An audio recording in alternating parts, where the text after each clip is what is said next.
감사함으로 그의 문에 들어가며 찬송함으로 그의 궁정에 들어가서 그에게 감사하며 그의 이름을 송축할지어다. 찬송받으시기에 합당하신 하나님, 주님이 다시 오시기를 기다리는 대림절 첫째 주일에 감사와 찬송으로 영광 돌리고자 예배의 자리에 나아왔습니다. 모든 성도가 마음과 뜻과 정성을 모아서 드리는 이 예배를 기쁘게 받아 주옵소서. 예배를 통하여 열방을 향한 하나님의 선교에 대한 꿈을 품게 하여 주옵시고 작정한 한 영혼을 기억하며 기도하는 시간이 되게 하옵소서. 예수 그리스도의 이름으로 기원하옵나이다. 아멘.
만유의 주 앞에 감사를 드리고 다 경배하면서 찬송을 부르세. 내 맘 열어 한 소리로 기뻐 주를 찬양하라. 영원한 그 나라 주 다스리시니 생명의 열쇠는 주님의 것이라. 내 맘 열어 한 소리로 기뻐 주를 찬양하라. 죄짐을 벗은 후 주 앞에 가리니 마음에 영원한 기쁨이 넘친다. 내 맘 열어 한 소리로 기뻐 주를 찬양하라. 참 소망 가지고 그날을 기리며 주 다시 오실 때 기쁘게 맞으리. 내 맘 열어 한 소리로 기뻐 주를 찬양하라.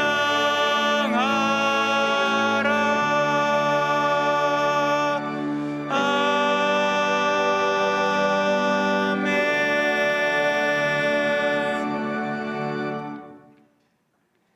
지난 한 주간 우리의 삶을 돌아보며 침묵으로 참회의 기도를 하겠습니다.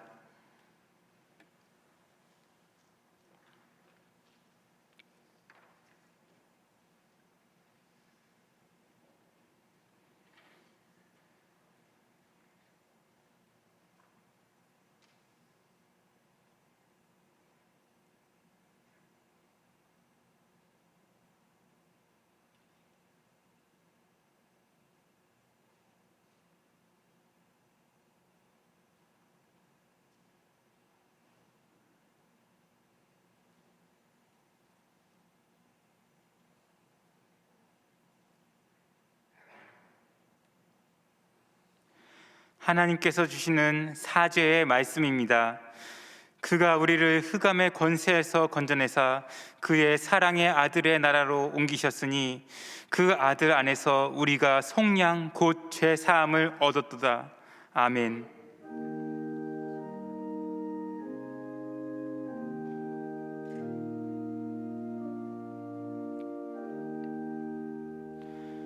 나는 전능하신 아버지 하나님 천지의 창조주를 믿습니다. 나는 그의 유일하신 아들 우리 주 예수 그리스도를 믿습니다. 그는 성령으로 잉태되어 동정녀 마리아에게서 나시고 본디오 빌라도에게 고난을 받아 십자가에 못 박혀 죽으시고 장사된 지 사흘 만에 죽은 자 가운데서 다시 살아나셨으며 하늘에 오르시어 전능하신 아버지 하나님 우편에 앉아 계시다가 거기로부터 살아있는 자와 죽은 자를 심판하러 오십니다.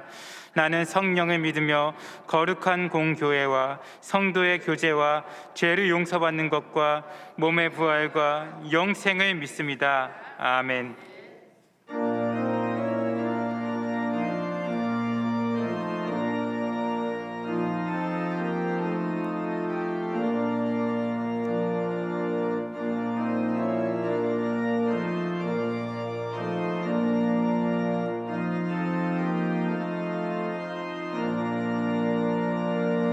너 근심 걱정 말아라.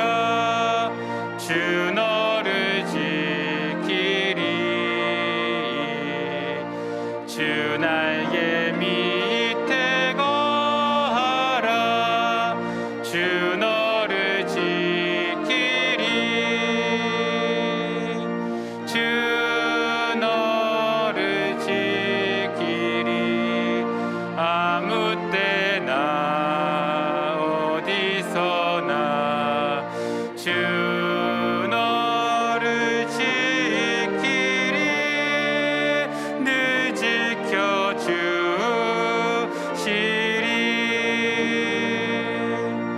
어려워 낙심될 때에 주 너를 지키리. 위험한 일을 당할 때 주 너를 지키리. 주 너를 지키리. 아무 때나 어디서나 주 너를 지키리. 늘 지켜주시리. 너 쓸 것 미리 아시고 주 너를 지키리. 구하는 것을 주시며 주 너를 지키리. 주 너를 지키리. 아무 때나 어디서나 주 너를 지키리. 늘 지켜주시리.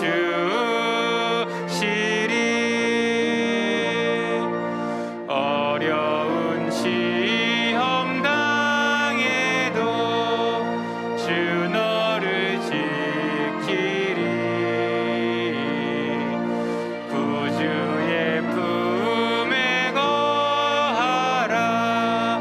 주 너를 지키리. 주 너를 지키리. 아무 때나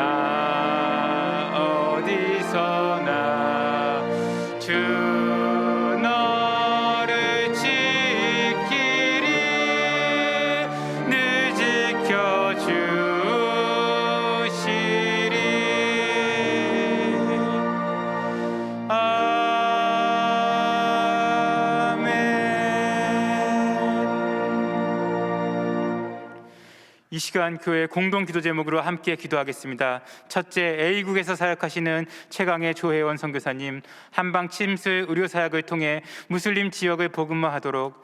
둘째, 사랑의 쌀 전달을 통해 소외된 이웃들에게 예수 그리스도의 사랑이 나누어지도록.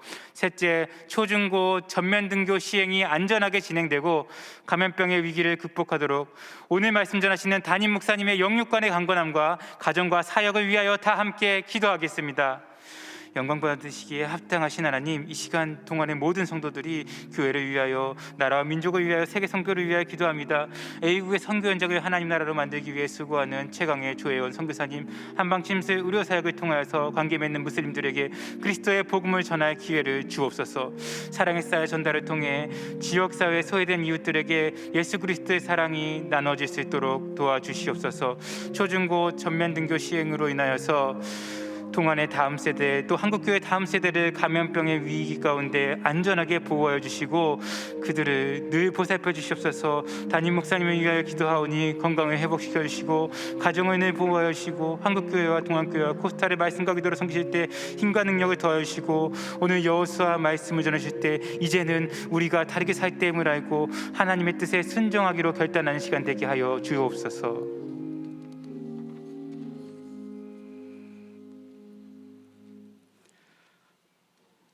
사랑과 은혜가 많으신 하나님, 자격 없고 어리석은 저희들을 자녀 삼아주시고 진리의 길, 생명의 길로 인도하신 하나님 감사드립니다. 대림절 첫째 주일 온 마음과 정성 다해 올려드리는 저희들의 예배를 기쁘게 받아주시고 홀로 영광 받아주시옵소서. 잠깐 지나가리라 생각했던 코로나 팬데믹이 장기화로 미래가 보이지 않는 불투명한 환경과 여건 속에 지치고 힘들어하는 성도님들의 심령을 위로하여 주시고 회복의 말씀 주셔서 새 힘과 용기로 악하고 험한 세상 문화와 유혹에 흔들리지 않는 견고한 믿음으로 삶의 현장을 하나님 나라로 변화시키며 복음의 증인으로 살게 하여 주시옵소서. 고난과 아픔은 우리 모두가 피하고 싶지만 때로는 고난이 우리의 믿음을 지켜주며 하나님과 가장 가까이 교제할 때임을 깨닫게 하셔서 참고 인내함으로 마침내 세상이 줄 수 없는 참 평강의 기쁨을 경험하게 하여 주시옵소서. 고난이 유익이라는 진리의 말씀을 붙들고 지금도 일하시고 역사하시는 하나님의 은혜를 기억하며 최후 승리하는 백성들 되게 하여 주시옵소서.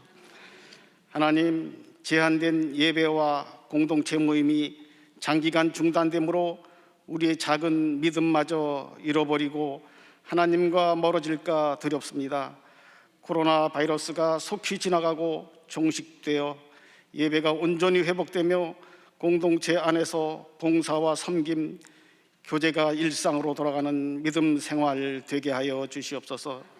하나님, 나라와 민족을 불쌍히 여겨주시고 분열되고 나누어진 백성들의 민심이 하나 되며 정직한 지도자가 세워져 정의와 공의로 통치되며 상식이 통하는 좋은 나라 되게 하여 주시옵소서. 너희는 먼저 그의 나라와 의를 구하라. 그리하면 이 모든 것을 너희에게 더하시리라는 말씀 의지하며 하나님을 경외하는 지도자를 위해 기도하는 백성들 되게 하여 주시옵소서. 하나님, 코로나로부터 성도님들의 건강과 안전을 지켜주시며 질병으로 고통받는 환우들과 직장과 사업체를 잃고 경제적으로 어려움을 겪고 있는 성도들의 간절한 기도 제목 위에 주님 함께하여 주시고 위기에서 기회를 만들어가는 지혜와 명철도 허락하여 주셨고 고난 속에 감사를 찾는 복된 성도들 되게 하여 주시옵소서. 이제 12월 마지막 한 달을 남기고 있습니다. 한 해를 잘 정리하고 새해를 준비하는 성도님들 되게 하시고 계속되는 일반번 성전 기도와 가정예배, 수요 영성 집회 등을 통해 우리의 믿음을 지켜 주시옵소서. 동안교회를 사랑하시는 주님, 전염병으로 교회가 감당해야 할 사역이 위축되지 않게 하시고 한 영혼을 위한 선교와 사랑의 쌀 나눔을 통해 이웃을 사랑하고 섬기는 건강한 교회로 인도하여 주시옵소서. 김영준 담임 목사님의 신혼을 강건케 하여 주시고 목회 사역과 가정을 지켜주시며 한국 교계에 크게 쓰임받는 일꾼으로 사용하여 주시고 부교역자님들 또한 잘 훈련되어 미래를 책임지는 목회자로 인도하여 주시옵소서. 이제 약속의 말씀을 전하실 때 권세와 능력 주셔서 성도들의 심령이 뜨거워지며 은혜와 기쁨이 충만한 예배로 인도하여 주시옵소서. 하나님, 각 초소에서 예배를 돕는 모든 봉사자들을 칭찬하여 주시옵소서. 우리를 품어주시고 바른 길로 인도하시는 예수 그리스도 이름으로 감사하며 기도드립니다. 아멘.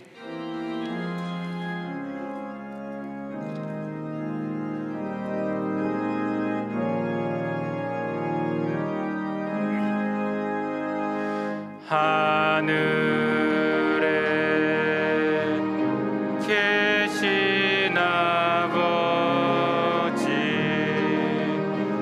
이름 거룩하사 주님 나라 임하시고 뜻이 이루어지이다.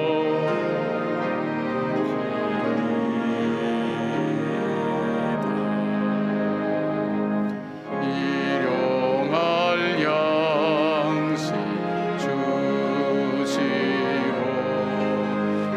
우리들의 큰 죄 다 용서하옵시고 또 시험에 들게 마시고 악에서 구원하소서.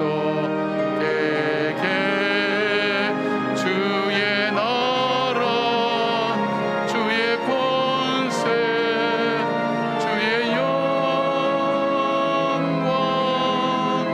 영원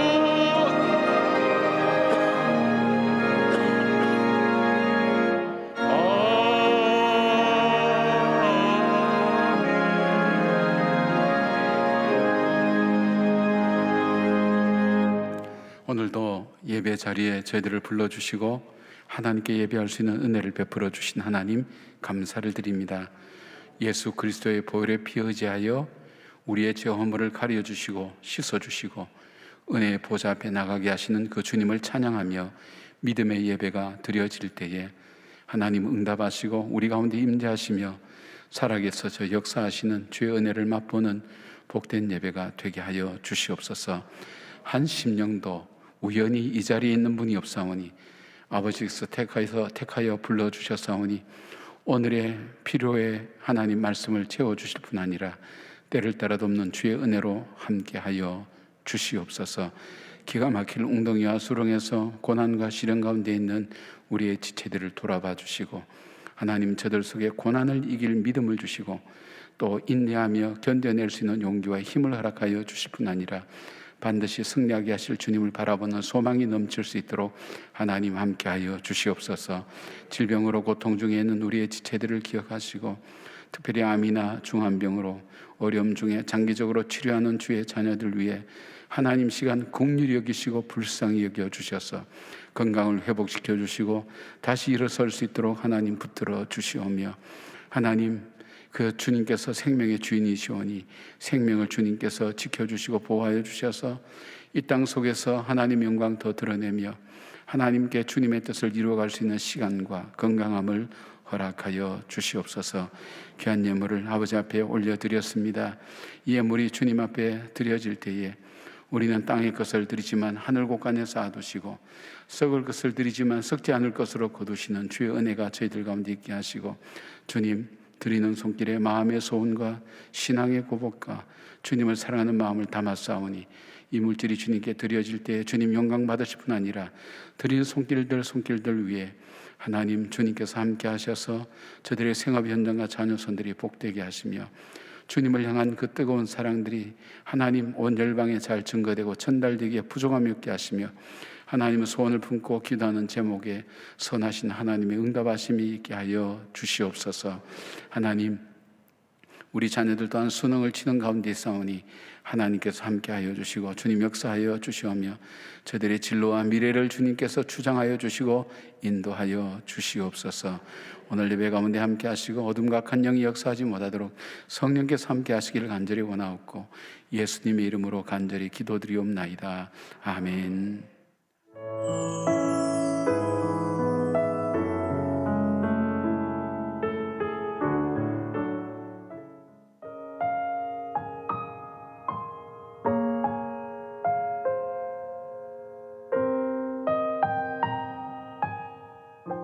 신흥동에서 태어났어요. 그 부모 저기를 그 덕을 못 받다 그럴까 2살 3살 때 거기서 할아버지 할머니 밑에 자랐어요. 도당동에서. 거기서 조금은 생각나는데 남같이 생각이 되더라고요. 오히려 할아버지 할머님은 더 생각이 나요. 그게 지금도 그래요. 그분들 안 했으면은 살기 좀 힘들었고.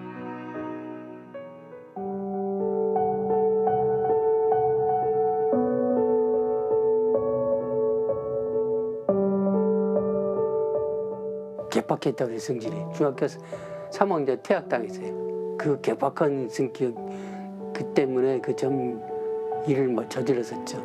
퇴학당하고 나서 그리고 이제 공장도 다니다가 뭐 미신 공장 또 뭐 수맥기름 손톱깎이 공장 뭐 별의별 다 있었어요. 공장은 그때 막 여기 다니고 저기 다니고 왔다 갔다 했었어요. 농사 이런 데서도 이런 그 타자 그런 데가 발톱이 그 이러다 하다가 또 밭에 가서 풀 뽑는데 그것도 도와주기도 하고 별짓 다 했었죠 그 당시에. 그런데 한 군데서 6개월을 못 버텼어요.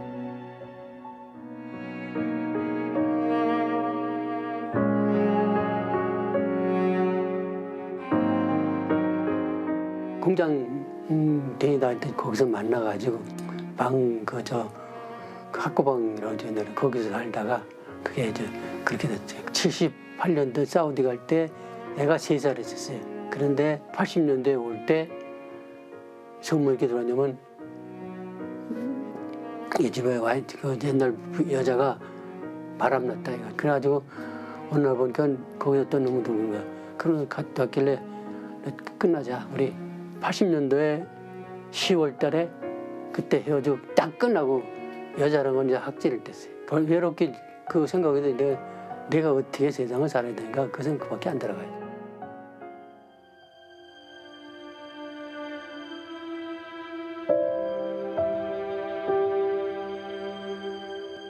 술을 좋아하다 보니까요. 그거 따라다니고 그러다 보니까 같이 네가 샀으니 나도 한 잔 사자.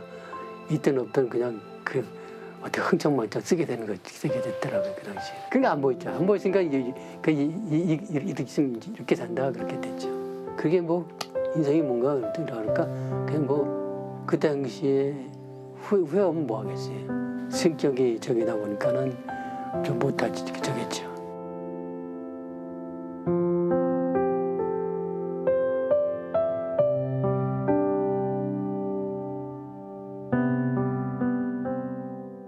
아무튼 크게 살지 크게 전 그런 못해도 좀 남의 저한테 욕 안 먹는 겠다니까 그러다 보면 그 하루하루 지나가고 그런 거지. 그게 내 마음속에는 하나님 있지만은 어떻게 하다 내가 사람들 잘 계속 바른 길만 갈 수는 없단 말이에요.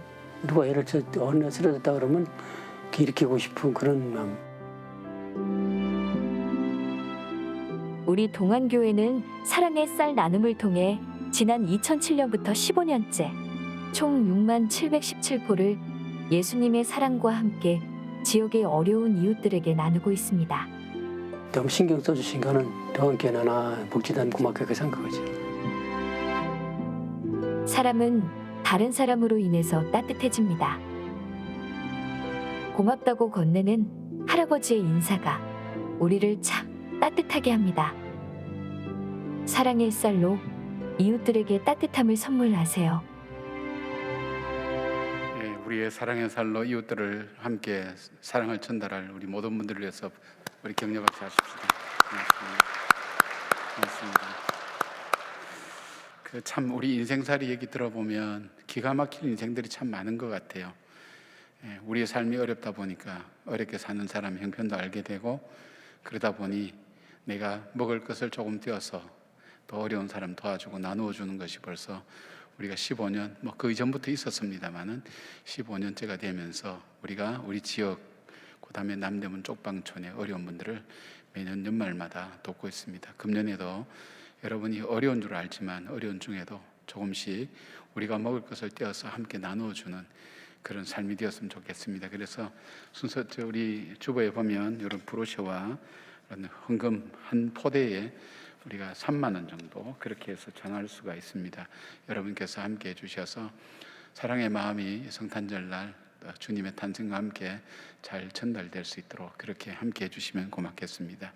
우리 좌우에 있는 분들과 인사 좀 나누어 주시겠어요? 주님의 평강을 기원합니다.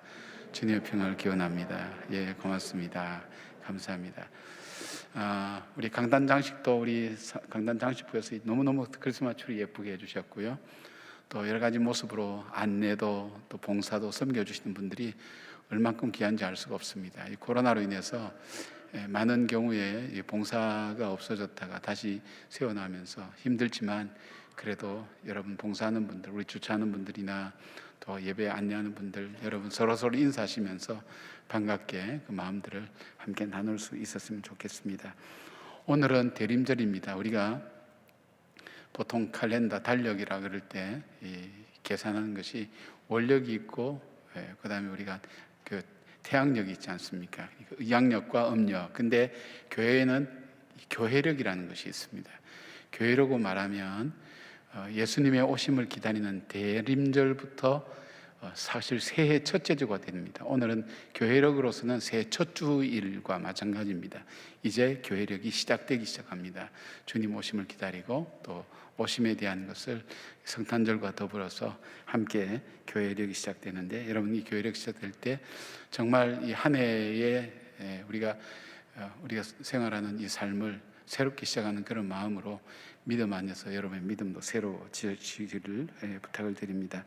12월 동안 큐티진이 발행됐습니다. 뒤편에 있는데 여러분께서 계속해서 말씀 묵상할 수 있도록, 그리고 1,000원 이상의 후원금으로 이루어지는 것 여러분 기억하시고 함께 참여해 주시길 부탁을 드립니다. 특별 새벽기도에 개건 선물과 그다음에 이게 본당에 우리가 동판에 새겨서 우리 교회 역사에 남기는데, 여러분께서 유튜브로 예배를 드리셨던, 또 교회 오셔서 예배를 드리셨던, 또 연합 왔다 갔다 하면서 드리셨던, 하여튼 개근하신 분들은 꼭 말씀해 주셔서 여러분의 수고한 흔적들이 또 후배들에게, 후손들에게 좋은 영적인 도전이 될 수 있도록 여러분께서 그렇게 함께 해주시면 고맙겠습니다. 게다가 조그만 선물도 하나 준비했습니다. 유아 세례식이 다음 주일날 있습니다. 다음 주일부터는 저녁 예배가 시작됩니다. 저녁 예배가 시작되면서 첫 저녁 예배를 유아 세례식으로 하게 됩니다. 우리 자녀들에게 또 하나님의 은혜를 받을 수 있는 기회를 우리 부모님들이 함께 잘 제공해 주시고, 아직도 신청 안 하신 분들은 신청하셔서 부모 교육이 있으니까 그 교육을 영상으로 이렇게 받을 수 있도록 그렇게 하시면 도움이 많이 되리라 생각됩니다. 신임 재직들 추천해 주시고요. 예배를 위한 365일 금식기도 계속 신청받고 있습니다. 1년에 어느 날이든 상관없습니다. 내가 1년에 하루는 예배를 위하여, 교회를 위하여 금식하리라 하는 그런 마음 가지고 여러분께서 함께 참여하시면 고맙겠습니다. 지난번에도 말씀드렸지만 여러분과 말씀을 나누었던 그런 내용들이 책으로 묶어졌습니다. 책 제목이 단단해지는 시간이라고 이렇게 되어 있습니다. 여러분과 함께 나누었던 말씀들인데 잘 정리된 겁니다. 두란노에 가면 제가 사인된 책들이 있습니다. 두란노에서 사인을 좀 해달라 그래서 사인을 했는데 그 책을 판매하고 있습니다. 교회에 서점이 있는 교회가 거의 없을 겁니다. 여러분 보시면 교회 서점 있는 것이 참 축복입니다. 근데 이 서점도 사실 운영을 해야 되고 또 우리에게 책을, 또 좋은 책을 제공해 줘야 되니까 우리가 이용을 많이 해 주셔야 됩니다. 여러분께서 많이 이용해 주셔서 서점도 또 기쁨으로 또 섬길 수 있도록 여러분 그런 기회를 허락해 주시면 고맙겠습니다. 우리 영상으로 계속해서 교회 나눔의 소식 함께 나누겠습니다. 날 위해 십자가에서 깨뜨리신 사랑, 오늘도 그 사랑 안에 나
오는 하나님의 말씀은 여호수아 3장 1절에서 6절입니다.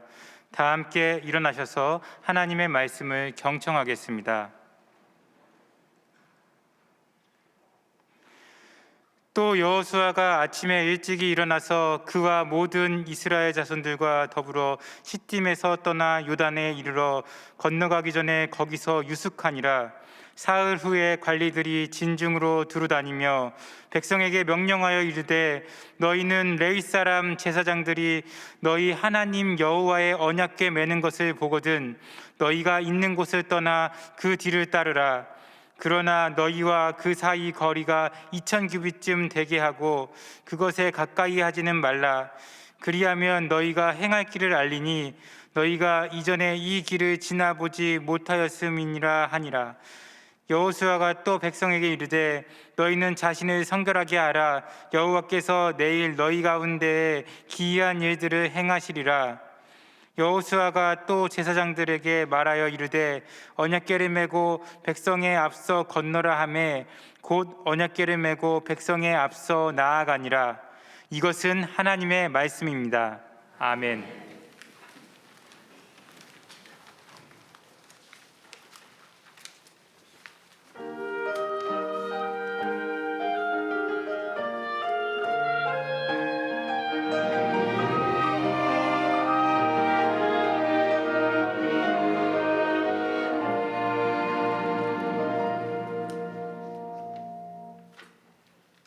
삶이 먼저였는지 주님이 먼저였는지 이제야 내 길을 돌아봅니다. 내 욕심만을 채우려 주 십자가의 보혈을 믿고 살았는지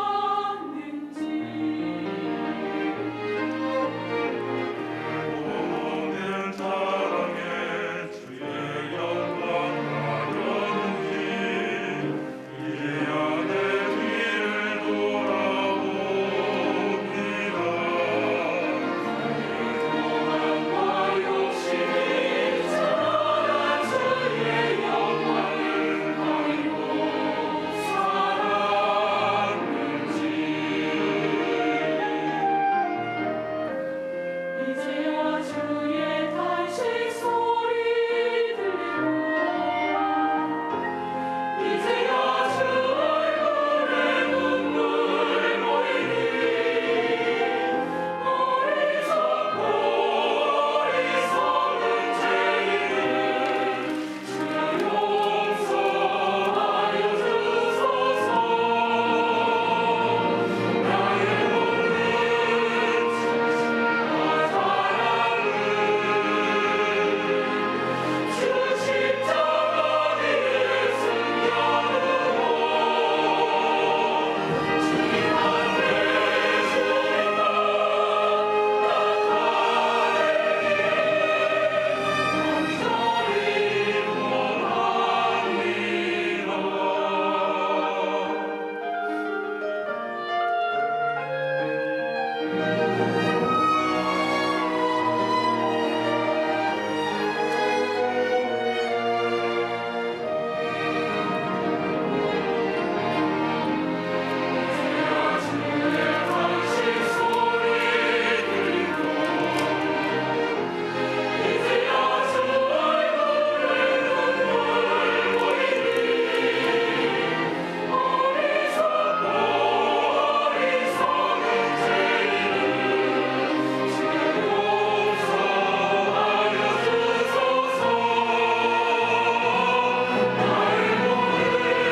아멘.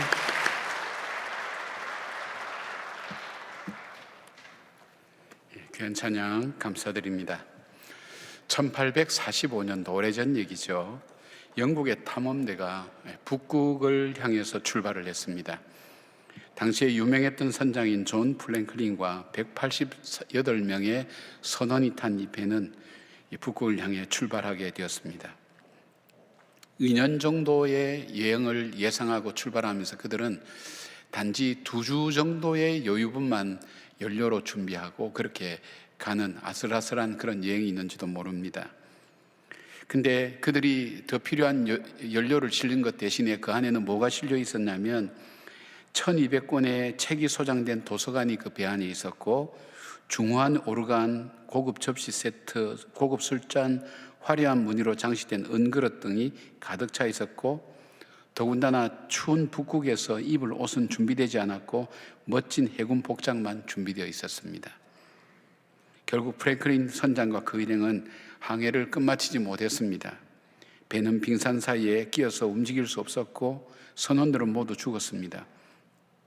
후에 뒤따르던 탐험가가 이들을 발견했습니다. 모두 고급 복장을 입은 채 그들은 얼어 죽어 있었습니다. 그들이 항해를 마치지 못한 이유, 북극 탐험에 실패한 이유에 대해서 애니 딜라르느라는 사람이 분석을 했습니다. 그 분석의 이유는 그들은 혹독한 추위와 거센 자연 환경을 예상하지 못했고 그리고 단지 12일간의 여유만 그 연료를 준비해서 갔기 때문에 그들은 실패했다고 그렇게 분석해냈습니다. 현실의 거센 풍랑과 추위에 아무런 대비도 하지 못했다는 것입니다. 2019년부터 불어닥친 코로나는 우리를 한 번도 가보지 못한 길을 2년 동안 걸어오게 했습니다. 아무런 준비 없이 맞이한 이 코로나는 전 세계를 우왕좌왕하게 만들었고 아직도 질병의 정체조차도 잘 파악하지 못해서 어느 지침에 따라서 살아야 이 어려운 이 팬데믹의 시대를 살아야 될지 알지 못하게 되었습니다. 뿐만 아닙니다. 이제는 좀 백신으로 좀 진정되고 좀 새로운 세상이 오려나 했더니 더 강력한 이 돌연 바이러스인 누라는 것이 나타나서 전 세계가 다시 긴장하고 있습니다. 어쩌면 우리가 맞은 백신이 전부 무효로 돌아갈 수 있다는 불안한 이야기들이 여기저기에 들리기 시작합니다. 코로나로 인해서 우리의 사업장과 우리의 살아가는 삶이 또 우리 사랑하는 가족들을 잃어버리고 우리가 예상하지 못했던 고통과 아픔 가운데 우리가 얼마나 살아가고 있습니까?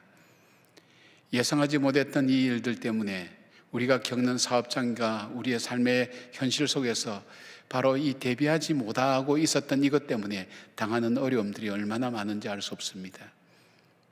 오늘 이 본문에는 한 번도 가보지 못한 그 길을 하나님께서 가라고 명령하십니다.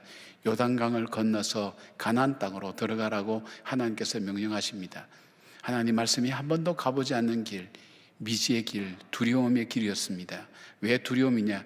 이 길은 40년 전에 이 근처에 왔다가 다시 되돌아갔던 길이기도 하면서 실패의 길이기도 하면서 그들의 능력으로는 걸을 수 없는 길이었기에 그들은 두려워서 불안해했습니다. 그런데 하나님께서 이 요단강을 건너는 지혜를 바로 요수아를 통해서 이스라엘 백성에게 알려주신 것입니다. 이 어려운 시대에 하나님께서 이 어려운 시대를 어떻게 이겨나가게 하실까? 내 인생의 삶의 어려운 속에서 나는 이 어려움을 어떻게 극복해 나갈까 하는 지혜를 얻기를 원하는 분은 오늘 요단강을 건넜던 이스라엘 백성의 지혜를 우리가 함께 나누면서 하나님께서 우리의 삶을 인도해 가시는 그 인도함을 따라가는 놀라운 지혜가 저와 여러분 속에 함께하기를 축복합니다. 첫 번째로 요단강을 건널 수 있었던 지혜는 첫 번째로는 하나님의 약속하신 말씀을 이루기 위해서 삶의 태도를 바꾸었습니다. 삶의 태도를 바꾸었습니다. 3장 1절은 이렇게 시작되죠. 또 요수아가 아침에 일찍이 일어나서, 요수아가 아침에 일찍 일어난 것은 요단강을 건너가기 전의 일만은 아닌데 이 6장 12절 보니까 또 이런 표현이 있습니다. 또 요수아가 아침에 일찍 일어나니, 여리고성을 무너뜨릴 때에도 아침에 일찍 일어났다고 기록하고 있습니다. 7장 16절 보니까 이에 요수아가 아침에 일찍이 일어나서, 이스라엘이 아이성 전투에서 패배했을 때도 그 문제를 해결하기 위해서 여호수아는 일찍 일어났다고 그랬습니다. 여호수아가 8장 10절을 보니까 여호수아가 아침에 일찍이 일어나 백성을 점호하고 아이성을 공격할 때도 그는 일찍이 일어났습니다. 여러분, 이것은 무엇을 말합니까? 여호수아가 아침에 일찍 일어났다는 것을 성경은 왜 계속해서 반복해서 기록하고 있습니까? 이것은 뭘 말하는가 하면 여호수아의 삶의 자세가 바뀌어졌다는 것을 말합니다. 사실 여호수아는 어땠습니까? 여호수아 1장 불과 한 장만 넘기면 1장에 여호수아는 두려웠습니다. 무서웠습니다. 자기 장막 안에 들어가서 한 걸음도 나가지 못한 사람이었습니다.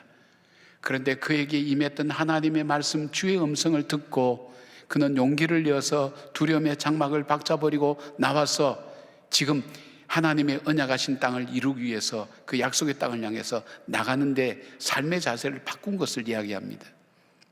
아침에 일찍 일어나서. 커닝 워커라는 학자는 성공하는 사람은 네 가지가 다르다고 얘기합니다. 남다른 지능이 있든지 지식이 있든지 기술이 있든지 그리고 삶의 태도가 있든지 이런 것이 있는 사람은 다른 사람과 다르게 산다는 것입니다. 그 중에서도 삶의 태도가 그 사람의 성공과 실패를 좌우하는 일에 무려 93%가 된다는 것입니다. 우리가 흔히 말하는 저 사람은 머리가 특별해, 특별한 기술이 있어, 특별한 지식이 있어, 이것이 그 인생을 좌지우지할 것 같지만 이것은 불과 다 합쳐서 7%밖에 되지 않고 인생의 성공과 불행을 좌우하는 것은 내가 그 일이 일어났을 때 그 일을 어떤 태도로 맞이하고 받아들이냐에 따라서 93%가 실패와 성공을 좌우할 정도로 삶의 태도를 바꾼다는 것은 중요하다는 것입니다. 여호수아가 왜 삶의 태도를 바꿀 수밖에 없었을까요? 그 삶의 태도를 바꾸기 전에는 어떻게 했을까요? 여호수아는 모세와 자기를 비교합니다. 모세는 궁정에서 40년, 광야에서 40년 훈련을 받고 이스라엘 백성을 훈련시키고 인도하기에 훈련을 참 많이 받은 사람이었습니다. 게다가 하나님의 능력이 함께했던 것을 그는 옆에서 지켜보았습니다. 그런데 자기는 아무것도 가지고 있지 않았습니다. 왕궁에서 리더십 훈련을 받은 것도 아니요, 광야 생활을 통해서 훈련을 받은 것도 아니라 그냥 모세를 도와주는 역할을 하면서 옆에서 지켜볼 때 모세와 자기를 비교하니까 자기 능력이 너무나 초라하고 부족하고 이 사명을 감당하기에 나는 아무것도 아니라는 것, 그런 어떤 두려운 마음속에 그는 마음속에서 일어설 수가 없었습니다. 그리고 자기와 함께한 백성들을 보았습니다. 이 백성들이 숫자가 참 많지만 이 백성들이 지난 광야 40년 동안 모세와 함께하면서 보여주었던 이들의 태도는 원망과 불평밖에 없었습니다. 원망과 불평하는 그 군중을 데리고 어떻게 이 전쟁을 치르며 약속의 땅으로 갈 수 있을까? 차라리 없는 것보다 못하다는 생각을 할 수밖에 없었습니다. 여러분도 원망과 불평하는 사람과 함께 공동체를 이루어서 일을 해보셨나요? 얼마나 그 공동체 생활이 어려운지 알 수가 없습니다. 바로 여호수아는 그것을 잘 알았습니다. 모세가 고통당하는 걸 봤기 때문입니다. 지금까지는 어쩌면 광야를 평탄하게 살아왔는지 모르지만 이제 요단강을 건너는 것부터 어렵지만 그 앞에 기다리고 있는 여리고성부터 이 가나안 땅의 이 군사들과 싸워야 되는 이 전쟁은 죽고 사는 문제와 더 심각한 문제가 담겨져 있습니다. 쉽게 말하면 내가 내 능력으로 감당하기에 너무나 큰 일들이 내 앞에 기다리고 있다는 것 자체가 여호수아로 하여금 주저앉게 만들었습니다. 그런데 하나님께서 찾아오십니다. 하나님께서 말씀하십니다. 가장 절망의 때에 찾아오셨습니다. 그리고 말씀합니다. 내가 너와 함께 하겠다고.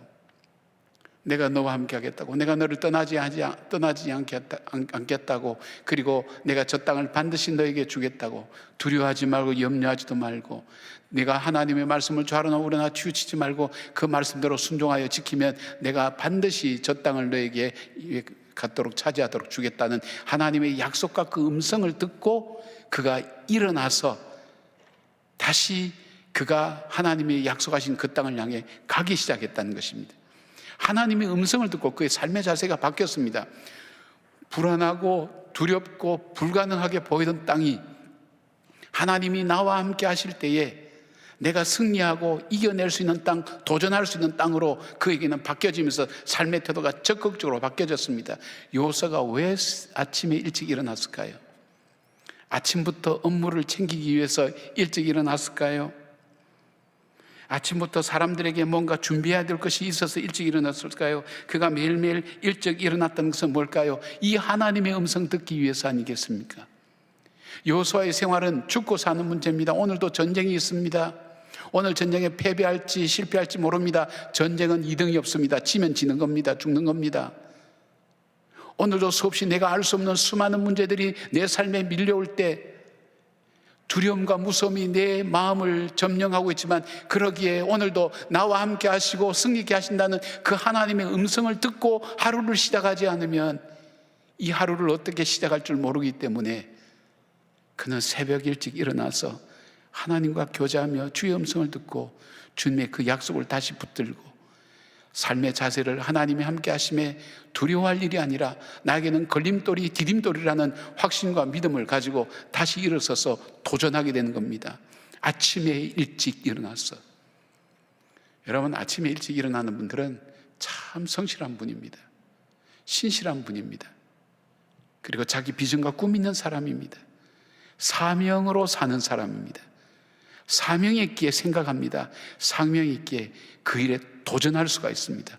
불가능한 일이 있지만 일찍 일어나 주의 음성을 듣고 함께 하시겠다는 주의 음성 듣고 그 말씀이 아니면 오늘도 걸어갈 수 없는 수많은 어려운 일들이 자기 앞에 있기에, 주저앉을 수밖에 없는 수많은 일들이 오늘 내 삶에 기다리고 있기에 하나님의 음성을 듣고 그 음성을 듣고 하루를 힘차게 살아가고 승리하며 살아가기를 원하는 여호수아의 삶의 자세의 변화, 그것이 바로 성경은 여호수아가 인생을 살아가면서 하나님께 주신 사명을 받아 살아가면서 얼마나 열심히 그가 적극적으로 삶의 자세가 바뀌었다 하는 것을 말씀을 통해 강조하고 있습니다.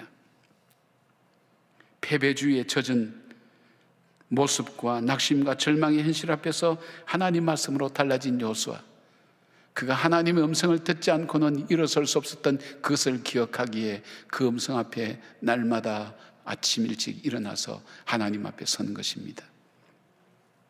세계제 2차 대전이 일어나고 히틀러의 나치 독일군이 네덜란드, 벨기에, 룩셈부르크 이 나라를 공격할 뿐 아니라 넘어서서 이제 프랑스까지 점령해 갈 때 유럽의 그 전후는 심각했습니다.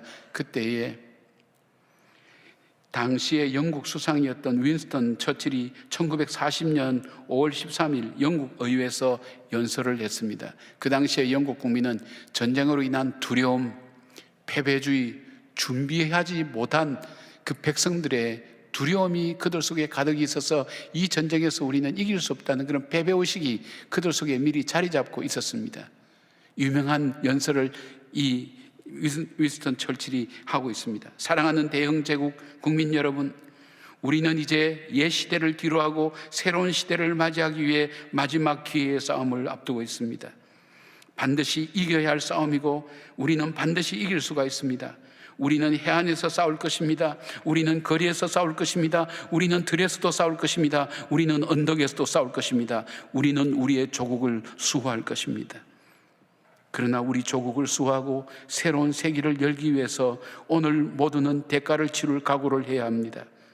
지금은 우리의 피, 우리의 땀, 우리의 눈물, 그리고 우리의 최선을 민족 앞에 드려야 할 시간입니다. 이 연설은 전국에 흩어져 있는 영국 사람들의 마음을 움직였습니다. 패배의식에 젖어 있던 저들이 우리는 승리할 수 있다, 이길 수 있다는 삶의 자세와 태도로 바뀌어지고 이 전쟁은 우리가 이겨낼 수 있는 전쟁이라는 그 마음가짐을 갖게 만들었습니다. 고난과 절망을 극복하고 승리할 수 있다는 자신감으로 백성들은 그 태도를 바꾸었습니다. 영국이 2차 대전 중에 수많은 위기와 어려움이 있었지만 이 이길 수 있다는 이 자세와 태도의 변화가 영국을 2차전의 승리의 국가로 만들 수가 있게 되었습니다. 지금 코로나로 일상이 무너지고 사업장이 힘들고 희망의 끈들이 끊어지는 현실 앞에 주저앉아 있을 수밖에 없습니다. 어떤 분들은 아침에 눈을 뜨지 않았으면 좋겠다고 생각하는 분도 있을지 모르겠습니다. 살아가는 하루하루가 고통스러워서 빨리 이 삶이 끝났으면 하는 사람도 적지 않을 것입니다. 그러면서도 오늘 하루를 시작해야 된다는 그 하루가 얼마나 우리에게 무겁게 다가옵니까? 그러나 여호수아처럼 그렇게 생각해 볼 수는 없겠습니까? 그가 현실을 바라보고 자신을 바라보고 환경을 바라볼 때 좌절할 수밖에 없던 그 가운데서 하나님의 음성을 들었을 때 그 음성 말씀 하나만으로, 그 말씀으로 다시금 용기를 내서 그 약속을 믿고 이 두려움을 박차고 일어나서 그 하루를 용기 있게 사명을 향해 그 주님께서 명령하신 그 명령을 이루기 위해서 걸어갔던 그 하루하루, 그 삶이 여호수아의 역사가 되었고 여호수아서의 역사가 되었습니다. 우리에게도 그런 하나님의 음성을 들어야 될 필요가 있지 않을까요? 윈스턴 처칠의 연설을 듣던 영국의 백성들의 마음이 바뀌었다면 하물며 하나님의 음성을 듣고 하나님의 말씀을 듣던 우리 마음속에 현실의 패배의식 속에 젖어 있는 것이 아니라 거기서 다시 일어서서 나는 할 수 있다고, 내게 능력 주신 자에서 내가 모든 것을 할 수 있다는 하나님의 말씀 믿고 다시 일어서야 될 수 있지 않겠습니까? 사랑하는 여러분, 여러분의 신앙 속에서 아침 일찍 일어나는 여호수아의 자세와 태도가 있기를 주님의 이름으로 축복합니다. 용기와 희망을 갖는 여호수아의 그 놀라운 은혜와 그리고 비전과 꿈이 여러분의 꿈과 비전 되기를 주의 이름으로 축원합니다. 두 번째로 요단강을 건너는 두 번째 방법, 지혜는 무엇입니까? 하나님의 인도하심을 따라 건너야 된다는 것입니다. 하나님께서는 요단강을 건너는 방법을 알려줍니다. 이스라엘 백성 스스로는 건너갈 수가 없습니다. 하나님이 건너는 방법을 알려줍니다. 3절 4절에 백성에게 명령하여 이르되 너희는 레위 사람 제사장들이 너희 하나님 여호와의 언약궤 매는 것을 보거든 너희가 있는 곳을 떠나 그 뒤를 따르라. 그러나 너희와 그 거리 사이가 2000 규빗쯤 되게 하고 그것에 가까이 하지는 말라. 그리하면 너희가 행할 길을 알리니 너희가 이전에 이 길을 지나보지 못하였음이니라 하니라.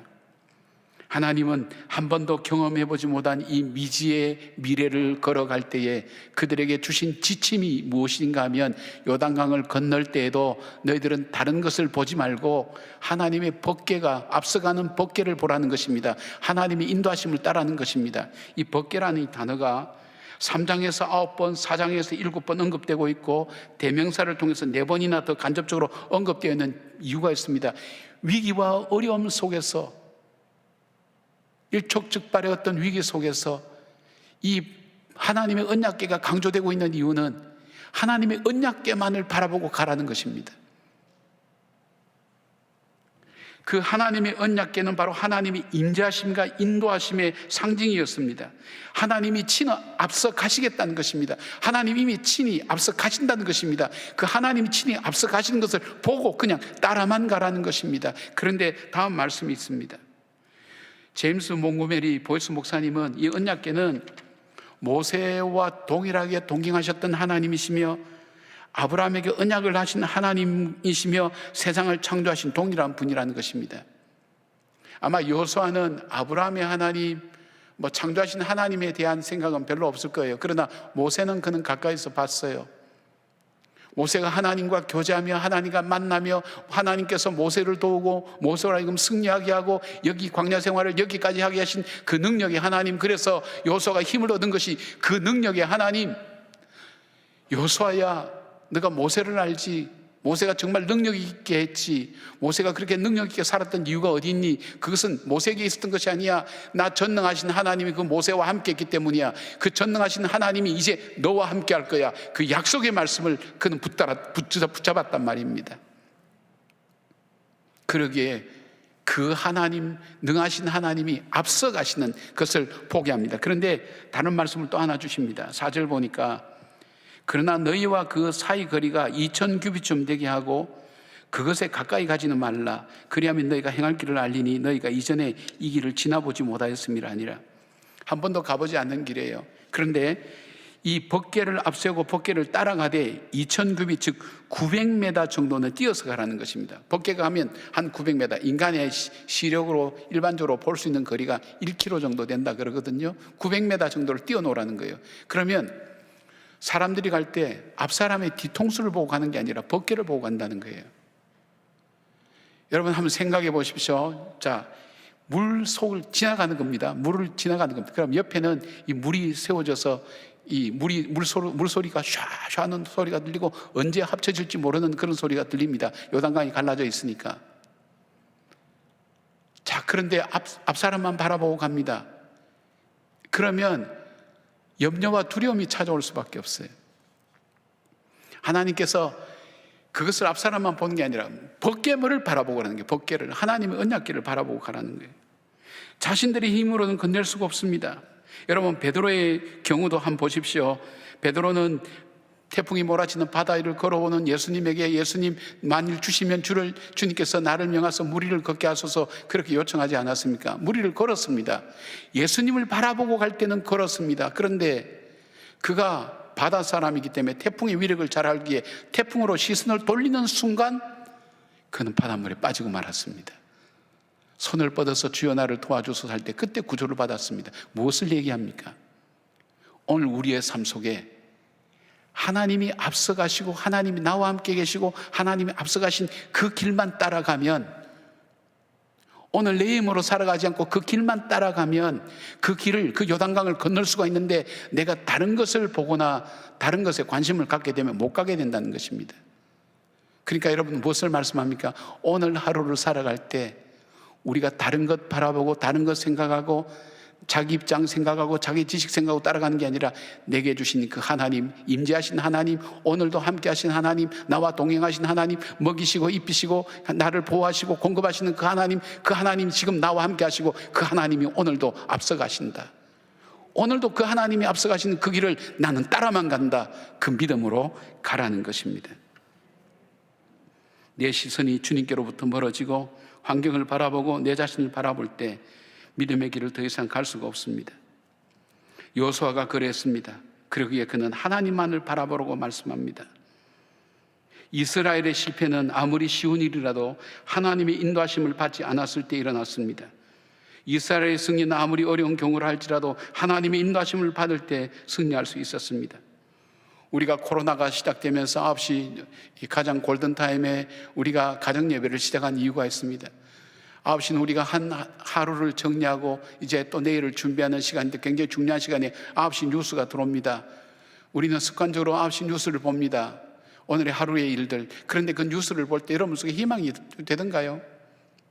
오늘은 몇 명이 확진됐다고, 새로운 바이러스 누가 나타나서 우리가 맞은 백신이 아무 소용이 없다고 그 소식 들립니다. 대선 주자들이 여기 가서 여기저기 지저분한 얘기 나옵니다. 네 편, 내 편 나누기에는 너무나 상황들이 지금 어려워서 국민들이 너무 당황하는 거예요. 지금 백성들은 힘들어 죽겠는데 자기들은 전혀 다른 세계에 있는 것처럼 얘기하는 걸 보면서 그 괴리감 때문에 얼마나 고통스러워합니까? 특별히 청년들의 절망이 얼마나 큽니까? 뉴스를 들으면 들을수록 절망이 찾아오는 거예요. 희망이 와야 되는데, 새로운 소망이 생겨야 돼. 들으면 들을수록 절망되는 얘기만 들려지는 거예요. 그 뉴스를 듣고 가만히 앉아있으면 가만히 있는 사람도 절망됩니다. 세상을 바라보면 절망되고 낙심되는 얘기들이 내 마음과 내 생각을 사로잡게 됩니다. 그때 어떻게 합니까? 내려놓고 하나님의 말씀 앞에 내 관심과 그리고 내 생각을 초점을 맞추고 그 말씀을 따라갈 때 그 하루하루는 무너진 하루가 아니라 회복되는 하루요, 그 다음 날은 절망의 하루가 아니라 기다리는 하루가 될 수 있도록 하나님의 인도하심을 따라가는 그 삶을 말하는 것입니다. 사랑하는 여러분, 이제는 우리가 눈을 잠깐 떼서 딴 것 보고 이것 보는 것이 아니라 위기의 때에는, 어려울 때에는, 요단강을 건널 때에는 바로 하나님의 말씀만 바라보고 걸어가셔야 됩니다. 말씀 붙들고 걸어가셔야 됩니다. 그럴 때 그 강을 건널 수가 있습니다. 세 번째, 이 요단강을 건너기 전에 또 주님께서 주신 세 번째 지혜는 뭐냐면 자신을 성결하게 하라는 것입니다. 자신을 성결하게 하라. 5절 말씀이죠. 여호수아가 또 백성에게 이르되 너희는 자신을 성결하게 하라. 여호와께서 내일 너희 가운데서 큰 기이한 일을 행하시리라 되어 있습니다. 여러분, 요단을 건너기 전에 이스라엘 백성의 최대 관심사가 뭐라고 생각하십니까? 어떻게 요단강을 건너는가? 이것이 최대의 관심입니다. 여러분, 지금 여러분의 최대 관심사가 뭡니까? 이 코로나를 어떻게 하면 극복할까? 이것이 아마 최대 관심사일 것입니다. 아니면 여러분에게 있어서 더 큰 어떤 관심사가 있을 줄 압니다. 최대 관심사가 그거였습니다. 물이 가득한 이 요단강을 어떻게 건널 것인가. 더구나 성경은 이 시기가 곡식 거두는 시기가 되어서 언덕에 넘칠 만큼 물이 가득했다고 기록하고 있습니다. 인간의 힘으로는 불가능할 건데 어떻게 건너갈 수 있는 것인가 하는 것이 인간의 최대의 관심사였습니다. 근데 돌연 여호수아는 환경을 바뀌어서 분위기를 바꾸어서 그 관심사에서 전혀 다른 얘기를 합니다. 동떨어진 얘기합니다. 너희 자신을 성결하게 하라. 요단강을 건너는 방법은 뭐 떼목을 만들어라, 어떻게 하라, 그렇게 나와야 될 건데 그것이 아니라 너희 자신을, 너희 내면을 성결하게 하라, 하나님 앞에 거룩하게 하라고 그렇게 말씀하고 있습니다. 왜 그럴까요? 물론 우리가 죄가 있으면 하나님께서 함께 하실 수가 없습니다. 이사야 59장 1절 2절에 보니까 여호와의 손이 짧아 구원하지 못함도 아니요 귀가 둔하여 듣지 못하심도 아니라 오직 너희 죄악이 너희와 너희 하나님 사이를 갈라놓았고 너희 죄가 그 얼굴을 가리워서 너희에게서 듣지 않으시게 함이니라. 하나님과 우리 사이에 죄가 있으면 주의 능력이 나타나지 않습니다. 하나님께서 우리 기도를 듣지 않습니다. 죄의 문제를 해결하는 것은 참 중요한 일입니다. 그러나 이것보다 더 큰 의미가 있습니다. 더 근본적인 것은 우리 자신에게 있는데, 데오드로 F 목사님은 이 명령은 자아를 죽음에 넘기는 것을 의미한다고 그렇게 얘기합니다. 자아를 죽이라는 것입니다. 성결하라는 것은 자아를 죽이라. 자아를 죽이라는 얘기가 뭘까요? 나의 경험, 나의 지식, 나의 판단, 나의 생각, 나의 욕구, 이거 다 내려놓으라는 것입니다. 성결하다는 것은 어떻게 해요? 나와 세상은 간 곳 없고 구속한 주만 내 삶 속에 있는 겁니다. 나는 죽고 예수만 사는 것입니다. 내 안에 나는 죽고 예수만 사는 것입니다. 이것이 성결한 삶의 목적입니다. 내가 무슨 죄를 회개하고 이것보다 더 중요한 것이 내 안에 내 생각은 죽습니다. 내 판단도 죽습니다. 예수님의 생각이, 예수님의 마음이, 예수님의 그 말씀이 내 마음속에 살아있습니다. 그 말씀이 나를 움직여 갑니다. 이것이 살아있는 사람, 이런 사람이 할 수 있는 게 뭘까요? 순종할 수 있습니다. 오늘 요단강을 건너는 마지막은 순종 때문에 이루어집니다. 요단강만이 문제가 아니라 이 가나안을 정복하는 중요한 삶의 하나의 초점, 이거는 순종입니다. 그래서 매 순간 중요한 기록마다 여호와의 종 모세에게 명령한 대로 여호수아가 다 순종하였더라. 그것이 승리의 마지막에 기록되고 있는 기록의 말씀입니다. 순종입니다. 이 순종은 어떤 사람이 할 수 있습니까? 내가 죽은 사람이 순종할 수가 있습니다. 한번 생각해 보세요. 강을 갈라놓고 가라는 것도 아닙니다. 물은 더 넘칩니다. 근데 가면 갈 수 있다, 가보라 그럴 때 그거 이성적으로 받아들일 수가 있겠습니까? 경험적으로 받아들일 수 있겠습니까? 적어도 경험이 있다면 뭐 우리 조상들이 겪었던 저 홍해는 갈라놓고 가라고 해서 했는데 지금 우리는 갈라놓지도 않고 그냥 가면 해결이 된다 그러는데 뭐 방법이나 이유도 없고 그냥 하나님이 하시겠다 그러는데 거기에 무슨 설명도 없고 아무 이유도 없어요. 할 수 있겠습니까? 어떤 사람이 순종할 수 있을까요? 나를 다 내려놓고 그 말씀만 붙들고 가는 사람이 승리할 수 있는 겁니다. 이것이 성결한 삶입니다. 하나님 말씀대로 사는 것을 말합니다. 내 자아를 죽인 사람, 그럴 때에 이 요단강을 건너갈 수 있게 되는 것입니다. 성결의 문제는 바로 이런 것입니다. 여러분, 하나님의 관심은 이스라엘 백성이 요단강을 건너는 데 있지 않습니다. 좀 죄송한 말씀인데, 하나님은 이 백성들을 출애굽한 지 15일이면 들어가게 하는 이 땅을 이 근처 와서 다시 이들이 말을 안 들으니까 40년간을 광야를 뺑뺑이 돌렸습니다. 그렇다면 하나님께서 약속하신 대로 이 땅을 주시긴 주시겠지만은 이 땅을 차지하기 위해서 요단강 건너는 거 하나님의 관심사 아닙니다, 여러분. 여러분 잘 생각하십시오. 하나님은 여러분이 지금 가장 큰 일이라고 생각하는 그 문제에 관심이 없으세요. 표현을 제가 좀 이렇게 극단적으로 한다면 하나님은 여러분의 문제에 관심이 없으세요. 하나님의 관심은 여러분 자신이에요.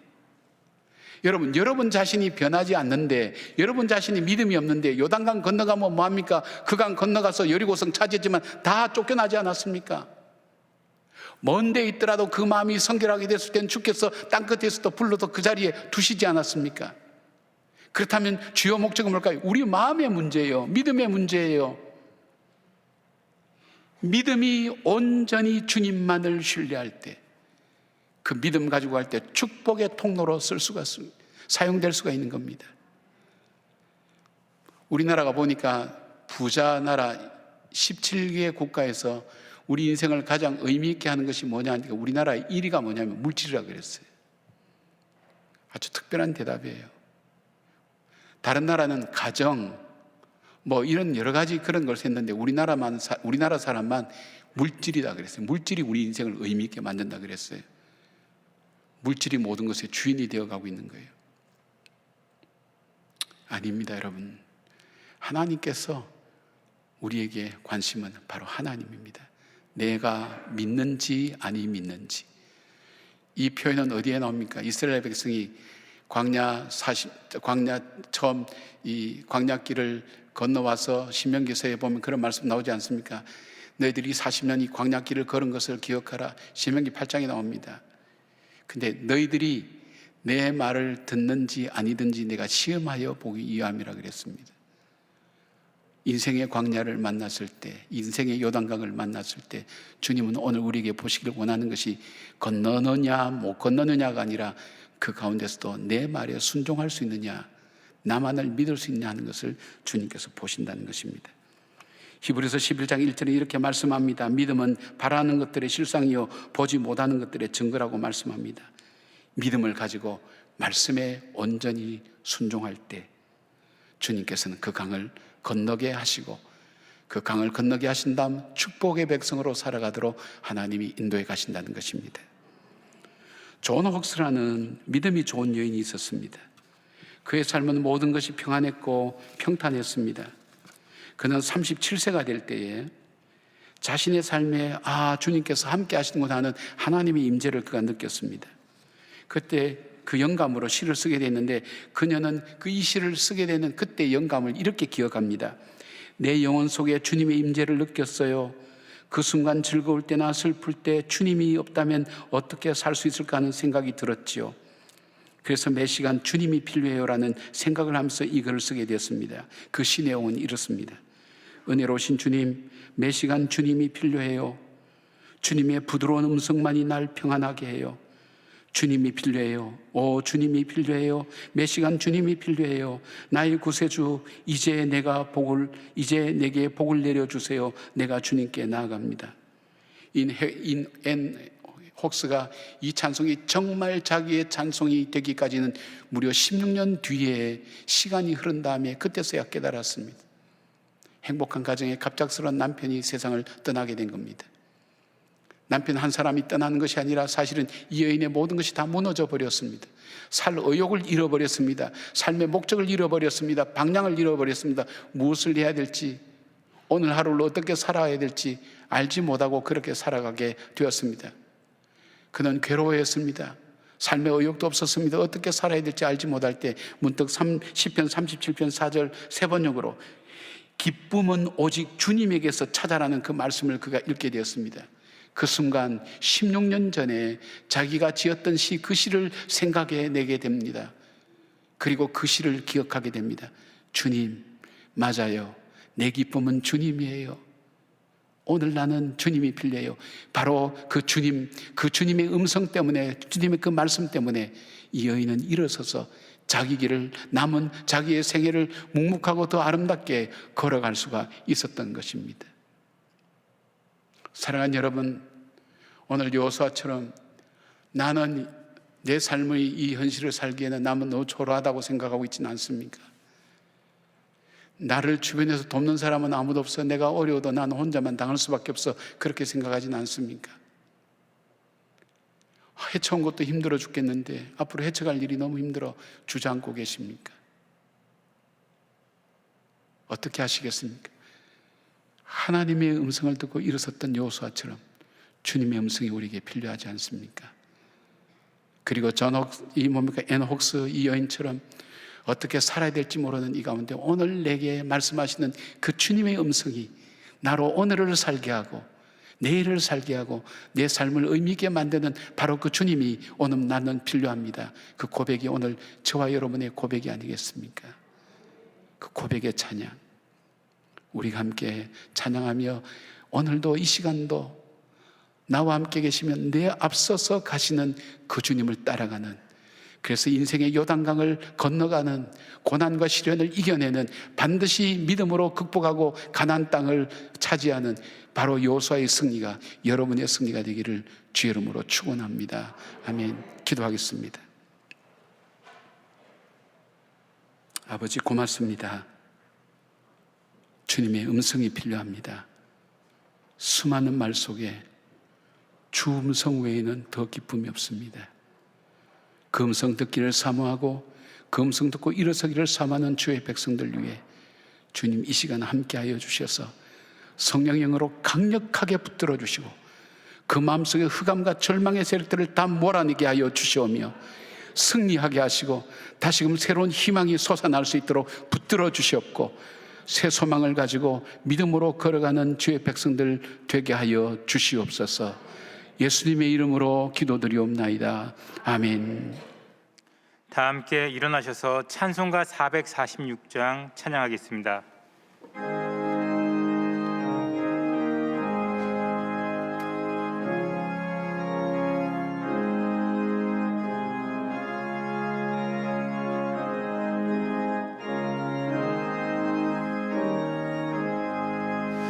주 음성 외에는 참 기쁨 없도다.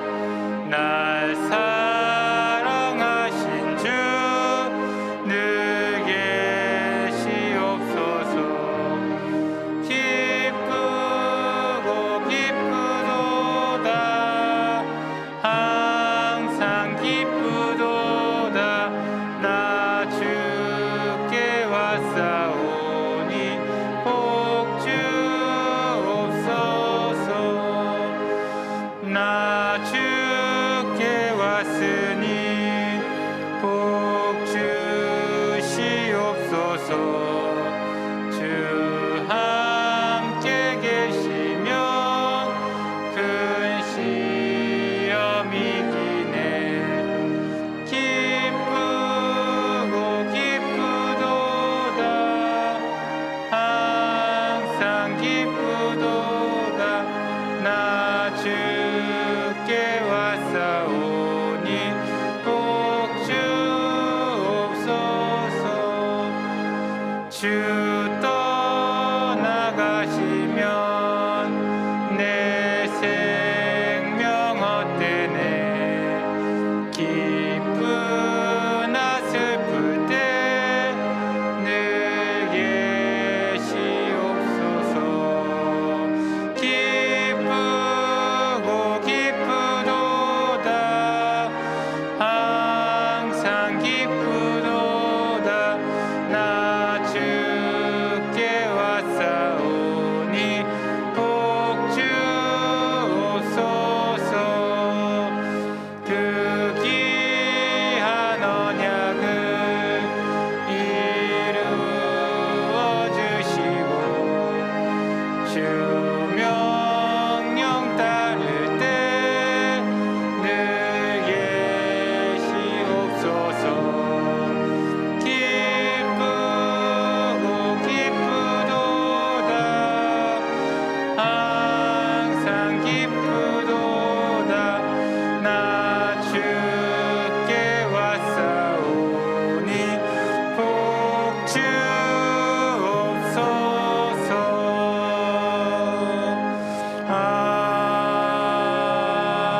아멘. 다 함께 시편 91편을 믿음으로 선포하시겠습니다.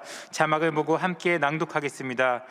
지존자의 은밀한 곳에 거주하며 전능자의 그늘 아래에 사는 자여, 나는 여호와를 향하여 말하기를 그는 나의 피난처요 나의 요새요 내가 의뢰하는 하나님이라 하리니 이는 그가 너를 새 사냥꾼의 올무에서와 심한 전염병에서 건지실 것이미로다. 그가 너를 그의 깃으로 덮으시리니 내가 그의 날개 아래에 피하리로다. 그의 진실함은 방패와 손방패가 되시나니 너는 밤에 찾아오는 공포와 낮에 날아드는 화살과 어두울 때 퍼지는 전염병과 밝을 때 닥쳐오는 재앙을 두려워하지 아니하리로다. 1000명이 내 왼쪽에서 10,000명이 내 오른쪽에서 엎드려지나 이 재앙이 내게 가까이 하지 못하리로다. 오직 너는 똑똑히 보리니 악인들의 보응을 내가 보리로다.